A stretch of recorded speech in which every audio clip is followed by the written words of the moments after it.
So many questions about the new so-called fentanyl czar remaining unanswered. For more on this and the ongoing and uncertainties around it, we're joined by Christian Leuprecht, political science professor at Queen's University in Ontario. Christian, thanks for being with us. We heard in Catherine Cullen's piece this idea of what's called a fentanyl czar would have to work with police, the courts, other countries. What kind of power or authority would they really need to have then? Well, really what you need in this case is somebody who can coordinate. You'd be surprised to know that it's actually very difficult in bureaucracies to get anything done, let alone get them to work together towards a common goal, because each department has its own interest, each department is protecting its own resources.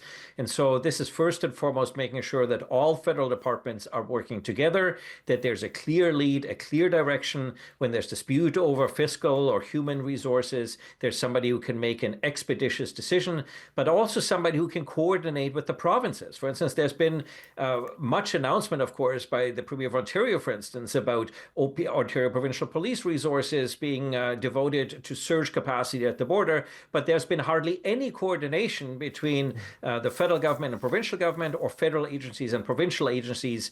These are all the matters that a fentanyl czar can solve. What the fentanyl czar can solve is the fact that there are simply not enough people. So it means that we're going to be pulling people off of other projects that will get short shrift as a result, and also that the people that we're pulling off are not border experts, and in many cases not investigative experts, so they're generalists, so we're going to get limited return for the investment that we're making. We heard a suggestion that it could be on somebody ex-military, ex-police. We love to appoint judges to oversee things in this country.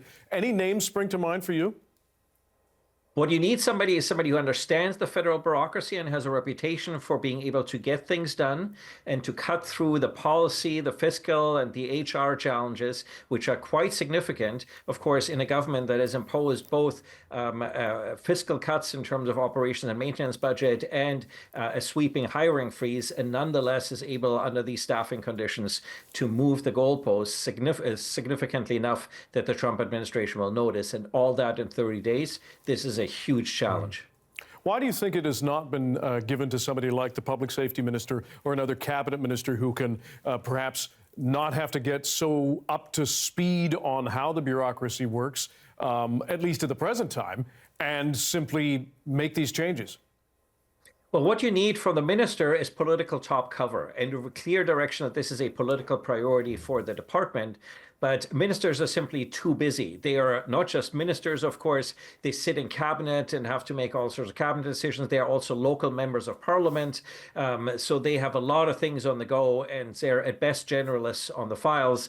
Mr. McGuinty is a little bit more proficient, given that he was chair of the National Security and Intelligence Committee of Parliamentarians. But nonetheless, this requires a senior civil servant who understands how you make the bureaucracy work, and ideally probably somebody from the intelligence or enforcement community, because you have to understand uniformed culture, and you also have to understand how the Americans operate. So probably somebody who has experience in the U.S. or working significantly with U.S. authorities. A big job ahead for whoever is chosen. Christian Leuprecht, political science professor at Queen's University. We appreciate your time and your insights. My pleasure. Thank you.